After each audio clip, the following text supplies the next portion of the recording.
était une ville, voilà.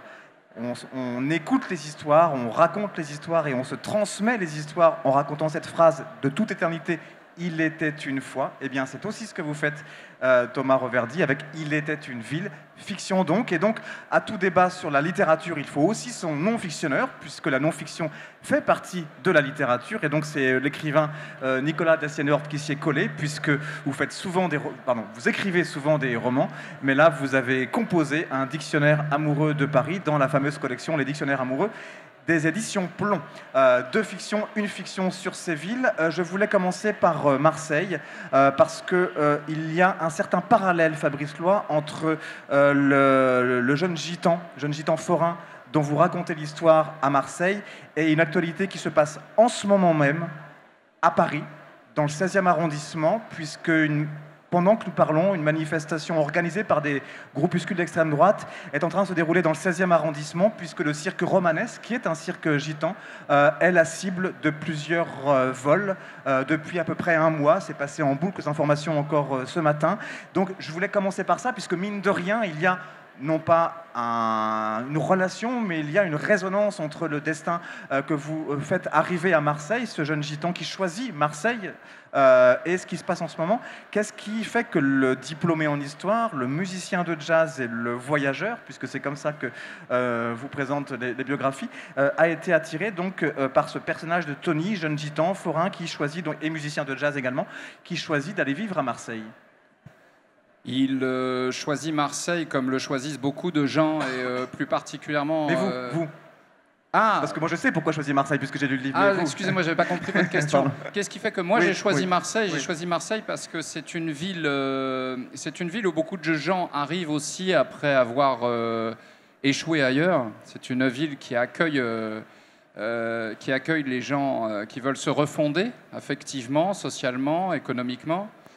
Et je voulais faire le portrait de cette ville aussi parce que, quelque part, je la porte dans mon corps. Ça fait 8 ans que j'y habite. Je l'ai élu. Quelque part, c'est le dernier endroit où j'ai pu vivre en France. Je songeais à l'exil. Et j'y ai trouvé une cité de la parole, d'abord.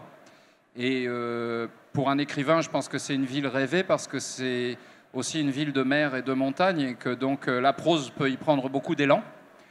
Et c'est une ville dans laquelle, pour finir, la liberté politique, l'identité des uns et des autres est toujours en débat, toujours très vivante, loin des clichés peut-être qui sont présentés à l'envi par la presse, qui s'attardent sur des meurtres qui ont aussi lieu ailleurs, dans d'autres villes. Voilà. D'ailleurs, ce que vous venez de dire là est pointé au début du roman d'ailleurs, hein, quand Oui. il choisit sur Marseille. Et il y a un des personnages qui lui dit oui, mais voilà, on est souvent vilipendé pour nos meurtres, pour les Kalachnikov, etc. Enfin, ce dont l'actualité parle. Alors que, un, ça se passe dans d'autres villes de France, et deux, il y a quand même aussi d'autres choses bien et mauvaises à Marseille.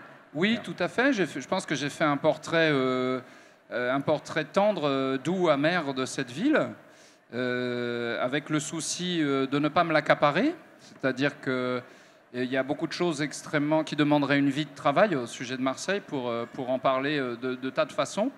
Moi, je voulais faire le point de vue d'un Candide. Et ce qui me garantissait dans l'écriture aussi, je pense, c'était une tentative d'avoir une écriture la plus libre possible et la plus légère, c'est-à-dire que je puisse atteindre à ce qui est le plus caché dans notre subconscient lorsqu'on est dans cette ville, que vous connaissez aussi, puisqu'on en a parlé avant le débat. Et je voulais essayer, c'est une tentative littéraire, d'atteindre à ce que peut éprouver à Marseille le primo-arrivant. Voilà. Et que vous dire de plus? Peut-être que vous pouvez rebondir vous-même. Mais je vous laissais boucler la boucle avant de remettre la boucle entre les mains de quelques de nos autres invités. Oui. Et à Détroit, justement, Thomas Reverdy, vous habitez, si ma mémoire est bonne, en région parisienne, sauf que la plupart de vos plusieurs romans portent sur tout, sauf la région parisienne, puisque 3 au moins se passent aux États-Unis. La montée des eaux, Le ciel pour mémoire et Il était une ville. Et ce sont des villes américaines il y a eu New York, il y a ici Détroit. Vous avez aussi composé un roman sur le Japon, qui était votre avant-dernier, sorti chez Flammarion il y a 2 ans. Alors, est-ce que vous vous décririez comme un voyageur ou comme un amoureux des villes qui veut justement aller pister l'âme de New York, l'âme de la crise financière et de Détroit, on y reviendra, l'âme du Japon et des villes japonaises? Je pense que ce qui m'intéresse avant tout et ce que je recherche au moment où je me lance dans le projet d'écrire un livre, c'est d'abord un espace. Je serais en quelque sorte Enfin, il y a des écrivains de l'espace comme ça, qui sont en général des écrivains des grands espaces. Voilà, vous dites grands espaces, hein, pas les espaces, pas Star Trek. Hein, non, c'est ça, voilà, oui. pas l'espace interstellaire. Il y a des écrivains de l'espace qui sont en général des écrivains des grands espaces, des plaines, des écrivains du sud des États-Unis, du Montana, ou les écrivains sud-américains. Moi, ce serait plutôt l'espace urbain, effectivement, qui m'attire et qui m'inspire. C'était le cas avec cette ville de Détroit que j'ai découverte à travers des photographies qui montraient l'état de cette ville de nos jours, là, dans les années, au tournant des années 2008-2010. Son état de ruines, de villes abandonnées, de centre-ville désert. Ces photos évoquaient pour moi une espèce de science-fiction, de découverte de ce que c'est que nos villes, finalement, nos villes industrielles, si on pouvait les voir après nous, après notre civilisation, hein, un petit peu comme dans la planète des singes, quand à la fin ils découvrent la Statue de la Liberté. Et c'était ça qui m'avait tout de suite, immédiatement plongé dans un désir de fiction. Parce qu'il me semblait que la ville de Détroit était déjà en train de devenir fictive, en quelque sorte. Hein, c'était déjà un décor. Voilà. Et à part ça, je ne pense pas être spécialement un écrivain voyageur, au sens où je ne suis pas reporter, par exemple. Je ne suis pas un aventurier non plus. Mais il y a toujours cette attirance pour l'espace, hein, un décor, dans le fond, c'est ça qui détermine le choix l'envie d'écrire. Après naissent des personnages, et de ces personnages naissent des rencontres, et du coup des intrigues que j'ai envie de poursuivre, et ça finit par faire un roman. Mais ce qui m'a fasciné quand j'ai lu votre livre, c'est que donc il est sorti en cette rentrée littéraire. Il faut dire que l'action se passe en 2008. Enfin, oui, elle se commence en septembre 2008. Donc juste au début, on va dire, de l'officialisation de la crise financière qui était pas nouvelle. En décembre 2013, un quotidien de Détroit avait publié l'annonce qui était destinée à des écrivains du monde entier, qui était « Ville de Détroit cherche écrivain pour raconter l'histoire des quartiers en train de se reconstruire », puisque c'était un moment où, après cette grande crise, la ville était en train de se reconstruire et la municipalité de Détroit avait, dans la presse locale, publié cette annonce. Or, ça veut dire déjà qu'on a quand même une municipalité qui, un peu comme celle de Brive, vous avez de la chance, fait confiance aux fictionneurs et à la fiction. Ce n'est pas toutes les municipalités du monde. Détroit, c'est la ville natale d'Elmore Leonard, grand romancier de western antiraciste et de romans policiers. C'est la ville qui a vu naître 2 genres musicaux, celui de la Motown et puis la techno, puisque à la fin des années 80, c'est à Détroit qu'est née la techno telle qu'on l'entend aujourd'hui.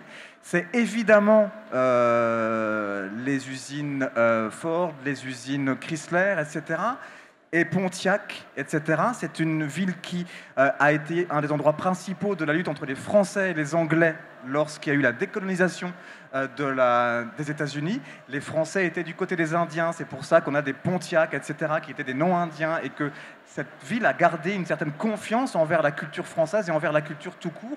Donc il y a quand même un background culturel qui est juste énorme. Et ça, comment est-ce que ça a forcément était un déterminisme, j'imagine, pour l'écrivain que vous êtes, de mettre en ville un tel endroit du monde? Bien sûr, l'histoire de Détroit est absolument fascinante et exemplaire. Elle est, à bien des égards, on pourrait dire que Détroit, c'est là que s'invente au XXe siècle le mode de vie et le rêve américain. Et en ce sens, une bonne partie de notre mode de vie moderne. C'est dans les usines Ford qu'on met en place, au moment de la Première Guerre mondiale, l'organisation scientifique du travail, le Taylorisme. C'est grâce aux usines General Motors et Ford que la ville connaît une croissance incroyable qui fait que naît là-bas une classe moyenne américaine qui se met à profiter des autoroutes qu'on construit spécialement pour les constructeurs automobiles. Il y a 6 autoroutes qui traversent la ville de Détroit, hein, quand même. Et donc les gens se mettent à habiter en banlieue de la ville. On construit donc d'énormes centres commerciaux pour ces habitants de banlieue. On y vend les produits qui assurent à la fois le progrès et le confort moderne. Frigidaire, c'est une marque de General Motors. Hein, et donc s'invente là-bas vraiment notre mode de vie moderne. C'est là aussi que la lutte pour les droits civiques prend une ampleur considérable et même avec des épisodes violents comme des émeutes en 67 qui font de nombreuses victimes et qui obligent le gouvernement des États-Unis, ce qui ne fait pas souvent, à déclarer un état d'urgence, à envoyer la garde nationale à Détroit, etc. C'est le premier maire noir d'une métropole américaine quelques années plus tard. Et donc, on a là tous les ingrédients, toute l'histoire d'une ville qui a été une sorte d'utopie pour le monde occidental, qui a représenté l'utopie du monde occidental, le progrès, la vitesse, l'économie, la croissance, et qui aujourd'hui est un peu considéré comme le canari dans la mine de charbon, c'est-à-dire c'est la première ville à se déclarer en faillite dans un système qui est en train lui-même de faire faillite. Et c'est le même système, c'est la même organisation scientifique du travail qui a amené ce progrès et ce bien-être et qui aujourd'hui aboutit à une totale déshumanisation qui fait que les travailleurs n'étant plus que des numéros, on peut aussi bien délocaliser les usines, les fermer, etc. etc. Et donc c'est fascinant parce que cette ville raconte effectivement dans son épaisseur de temps, hein, moi je la prends en 2008 au moment où elle s'écroule, mais elle raconte dans son épaisseur de temps effectivement tout le parcours, l'apogée et la chute. C'est vrai que c'est en septembre 2008 que la municipalité a officiellement demandé à l'État américain sa mise en faillite, qui a été prononcée, et c'est pour ça qu'après il y a la fameuse annonce dans la presse locale, etc. Ensuite, à la crise des subprimes, hein, la crise financière qui nous a tous frappés, qui a plongé la Grèce dans le chaos jusqu'à encore aujourd'hui, et qui à Détroit a eu des effets. Enfin, je veux dire, quand on voit si vous regardez des photos sur Internet de cette ville aujourd'hui, vous verrez, on a l'impression qu'il y a eu là-bas un cataclysme, une catastrophe naturelle ou une guerre. Et d'une certaine manière, ça a eu lieu. Simplement, cette guerre qui a eu lieu là-bas, c'est la guerre économique. Hein. On prétend parfois qu'elle n'a eu que des effets limités. Hein. On a de bons auteurs en France comme Alain Minck qui nous expliquent bravement que ça n'a pas eu lieu. Bon, il suffit d'aller à Détroit. Hein. Là, c'est l'endroit où la bombe a explosé. Là, on ne peut pas faire semblant. Vous y avez été quand ou combien de fois? Alors moi, c'est une histoire amusante, mais je sais que vous la connaissez. Oui. En fait, j'ai travaillé avec énormément de documentation, et notamment justement les archives des journaux locaux, etc. Mais je n'ai pas le permis de conduire. Et donc, j'ai mis extrêmement longtemps à trouver le moyen de rencontrer des gens qui pourraient là-bas à la fois m'héberger, me promener, etc. Et quand ça a pu finalement se faire, j'avais fini d'écrire le roman. Alors j'y suis allé après comme une espèce de récompense que je me suis octroyée pour avoir bien travaillé. Alors, on va voir la patte d'écrivain, mais d'écrivain donc non fictionneur sur ce roman-là. Pour écrire un tel dictionnaire, j'imagine que vous avez toujours été amoureux de Paris, sauf que c'est aujourd'hui que vous l'écrivez comme ça. Outre peut-être une commande éditoriale, pas que, quel a été le déclic qui a fait que vous avez enfin écrit vos amours pour Paris? D'abord, en fait, ça m'a pris 4 ans, effectivement. En fait, j'étais allé voir Plomb en disant que je voulais faire un dictionnaire amoureux des séries télévisées, ce qui n'a rien à voir. Ils m'ont regardé comme un ovni en disant « mais les séries télé, ça ne va pas intéresser les lecteurs ». À mon avis, je pense que ce n'est pas une bonne raison. Je pense que c'est un dictionnaire à faire. Et ils m'ont dit « mais tu ne veux pas faire Paris ?» Parce qu'après tout, il y avait eu plusieurs postulants qui avec qui ça ne s'était pas bien passé, ou il y a différentes raisons. Et j'ai dit d'accord, parce qu'effectivement, Paris prend pas mal de place dans mes romans. C'est le lieu, le décor d'à peu près toutes mes fictions. D'ailleurs, j'ai écrit un livre qui s'appelait Les derniers jours de Paris, où là, j'imaginais Paris qui disparaissait sous la Seine, avec des loups qui s'échappaient du Luxembourg, enfin bon, toutes sortes de folies. Et effectivement, on m'a dit, mais toi, tu connais bien Paris, donc essaye. Je me suis un peu imposé l'exercice, et j'ai fait une liste de 250 entrées, en me disant, bon, je l'ai soumise à l'éditeur, et je me suis plongé dedans. Et j'ai relu beaucoup de textes, découvert beaucoup de choses, puis j'ai marché, parce que les Parisiens ne se rendent pas compte de la merveille dans laquelle ils vivent. Il suffit de voir le visage des touristes quand ils arrivent à Paris, cette mine ébahie, en disant mais c'est pas possible, cet endroit n'existe pas. Que peut faire l'effet d'une ville. Enfin, Venise peut faire cet effet-là, New York peut faire cet effet-là, Paris fait cet effet-là. Et en fait, les Parisiens sont peut-être un peu trop gâtés. Il suffit de les voir prendre le bus. Quand le 63 longe la Tour Eiffel, les gens ils sont vissés à leur portable. Et vous avez les touristes qui sont accrochés comme ça, le nez posé à la vitre. Voilà. Moi, je voudrais que les Oui. Et vous êtes comment dans ce bus-là quand vous passez devant la Tour Eiffel? Alors la Tour Eiffel, c'est pas mon monument favori, mais je veux dire, l'intérêt de Paris, c'est que où qu'on aille, où qu'on marche, où qu'on se promène, on a 2000 ans d'histoire qui nous gifle le visage et qui nous rappelle qu'effectivement Paris est une succession de périodes historiques, de moments, d'histoires, de batailles, de querelles, de drames, de mariages. Enfin, c'est une cuve extraordinaire qui n'est comparable qu'à Rome, en fait. C'est les deux grandes villes éternelles qui sont toujours là, aussi importantes aujourd'hui, et qui n'ont pas été trop défigurées, trop massacrées, et qui gardent des stigmates de toutes les périodes successives qui l'ont construite. Alors, il y a aussi bien Autobus que Marcel Aimé, que Baguette, que Garçon de Café, que Chiffonnier, que Cinéma, que Anatole France, que Petite Ceinture, que Roman Feuilleton, etc. Mais vu que nous ne sommes pas à Paris, on va parler des entrées qui sont les plus universelles possibles. Paris étant une capitale, ça a été aussi la ville des rois, jusqu'à Versailles, et notamment, même un peu après Versailles, notamment Philippe Auguste, qui est, alors là je vous cite, en tant que gouvernant de la France, mais pensant aussi sa capitale, et là je vous cite donc, premier roi à penser Paris comme une entité organique et spirituelle, Philippe Auguste la ceinture et la pave. Il aime sa ville, il la veut arrogante et protégée. Est-ce que vous pensez que donc Philippe Auguste a été le plus amoureux, le gouvernant le plus amoureux de sa propre capitale? C'est pas qu'il était amoureux, c'est qu'il était conscient de l'importance physique et stratégique de la ville. C'est-à-dire que Paris était une ville ouverte, et en fait il l'a ceinturée de murailles, la fameuse enceinte de Philippe Auguste, dont on retrouve une partie du tracé à l'intérieur des immeubles, et en fait... Ensuite, il y a une autre muraille qui a été faite quelques années ou siècles plus tard. Et en fait, toutes les murailles successives de Paris, ce sont ces grands boulevards, successivement. Et en fait, Paris, à chaque fois, vous avez une sorte de petit cœur encadré de murailles. Et à chaque fois, les murailles s'ouvrent, se démolissent, et Paris grandit, un peu comme une poupée russe. Ou comme quand vous lancez un caillou dans une rivière, il y a des cercles concentriques. Et Paris, c'est ça. C'est une ville qui, à chaque fois, déborde parce que ça déborde d'énergie, ça déborde de fureur, ça déborde de nourriture, ça déborde de plaisir. Et à chaque fois, ça grandit. Et même l'actuelle forme de Paris, à mon avis, on va bientôt arriver à avoir un 21e, 22e, un 3e arrondissement, parce que Paris est toute une ville dont la densité est une des plus fortes au monde. On ne s'imagine pas forcément ça.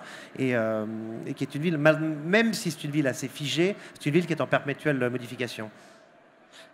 Vous parliez de villes ouvertes, c'est le cas de Marseille, puisque c'est la politique des villes portuaires, ce sont des villes à 3 murs, puisque le 4e, c'est pas un mur, c'est l'horizon.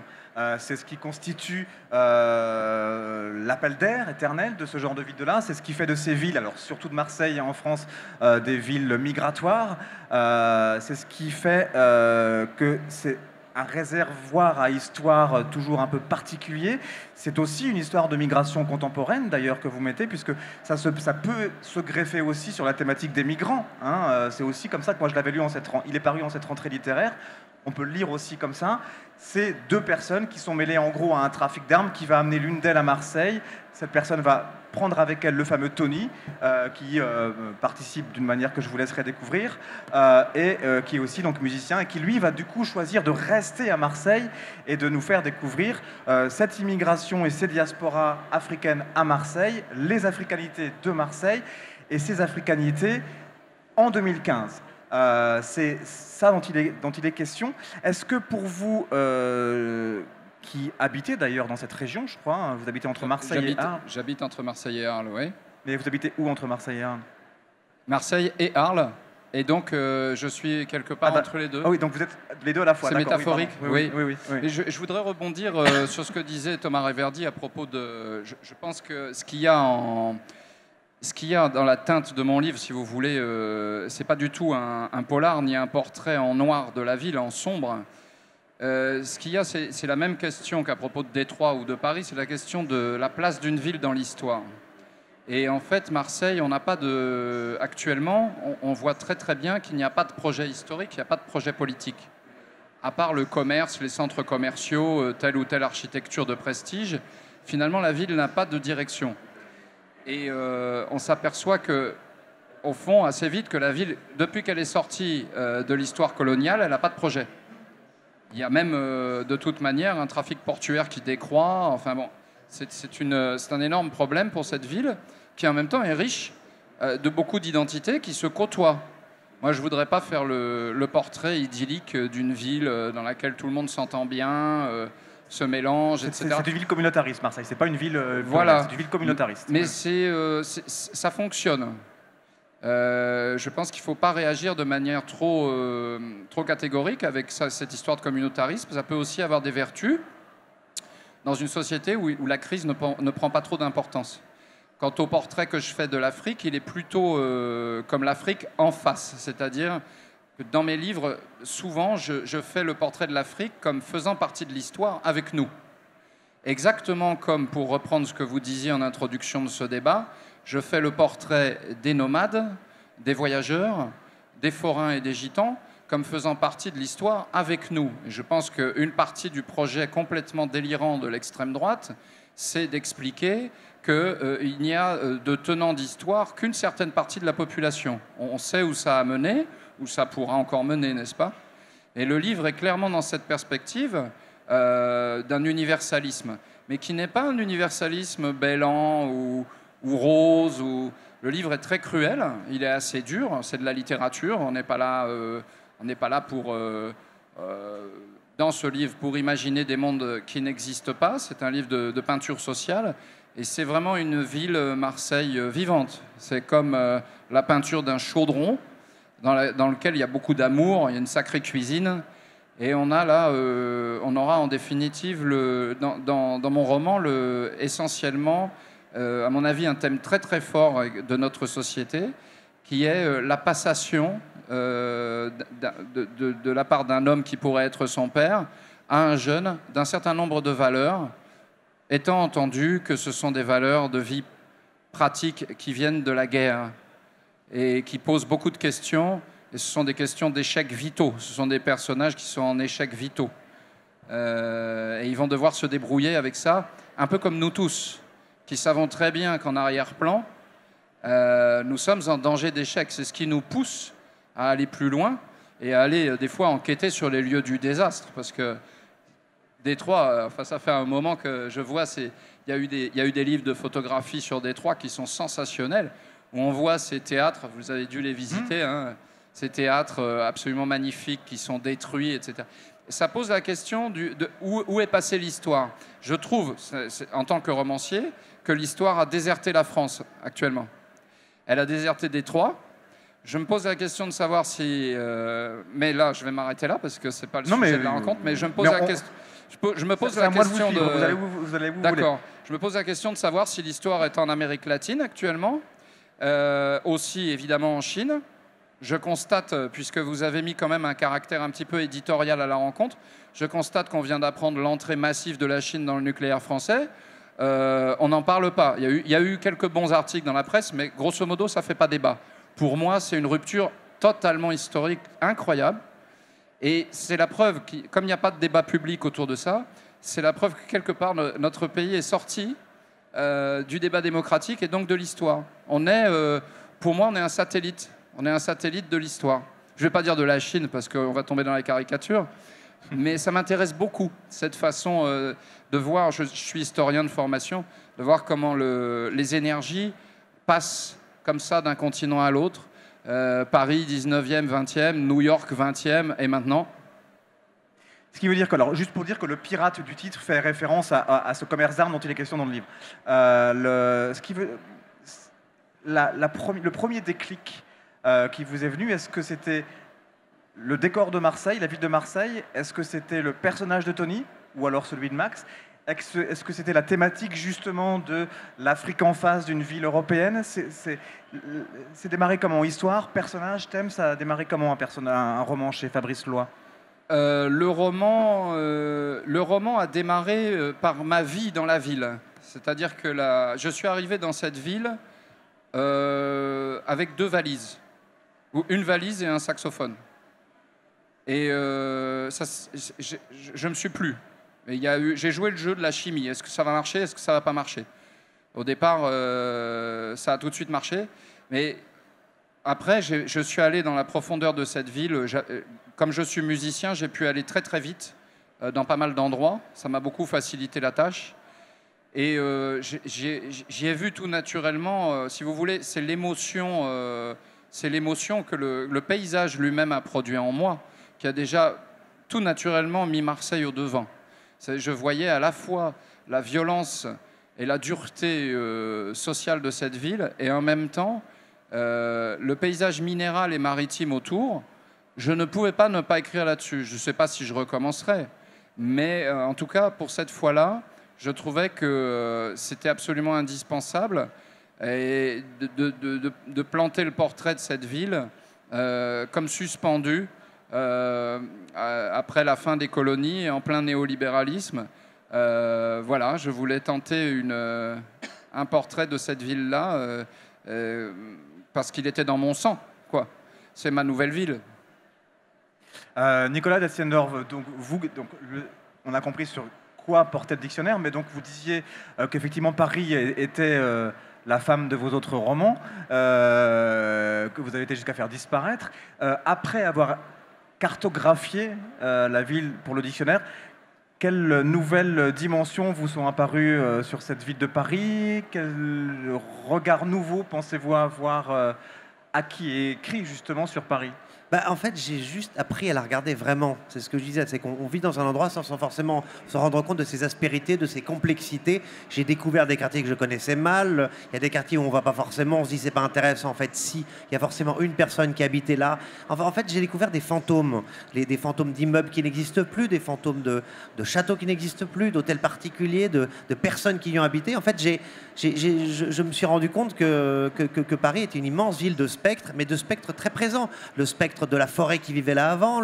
Voilà, moi, je suis toujours en quête un peu du Paris mystérieux, du Paris organique. On parlait tout à l'heure de la planète des singes. J'aime imaginer, en fait, me projeter Paris là-dedans. J'ai une fascination pour la fameuse ligne de chemin de fer de Petite Ceinture qui ceinture totalement Paris, qui est en train un peu d'être transformée en jardin public, mais c'est une des dernières friches urbaines de Paris où vous avez ces chemins de fer qui ceinturent la ville, qui sont envahis de verdure, de fougères, et qui donnent une impression d'une sorte de demi-apocalypse et d'éternité organique au sein d'une ville quand même très très cadrée. Alors, je voulais conclure cette rencontre aussi en parlant d'amour, en m'appuyant sur ce que vous avez dit tout à l'heure, Fabrice Loy, sur l'histoire qui a déserté la France, ou des villes, etc. Si on veut replacer l'histoire dans des villes qui ont quand même participé, il faut y replacer du sentiment, il faut y replacer du politique, il faut y replacer de la citoyenneté. Et il y a tout ça dans « Il était une ville », chez vous, Thomas Reverdy. Il y a une histoire d'amour, je vous dirais que ça, parce que du coup, ça vous force à le lire jusqu'au bout pour voir comment ça se passe, l'histoire d'amour, donc c'est super. Mais justement, c'est un entrepreneur français qui a été en Chine d'ailleurs, et qui maintenant va à Détroit, pour une mission bien particulière, que je vous laisse découvrir aussi. Il y a une grand-mère qui cherche son petit-fils, qui fait partie des gangs, des nouveaux gangs de jeunes de la ville. Et puis, il y a donc une histoire d'amour. Donc, vous remettez du sentiment de la famille et donc de l'histoire, de l'amour. Est-ce que, justement, c'était pour vous le moyen littéraire et puis humain de, justement, remettre ces villes dans l'histoire ou leur redonner la place dans l'histoire que, de toute façon, elles auront? C'était le moyen en suivant des personnages. C'est ce que font tous les romans dans le fond. Hein. On invente des personnages, on les fait circuler dans des espaces qui sont parfois des espaces réels, mais malgré tout, on invente des intrigues.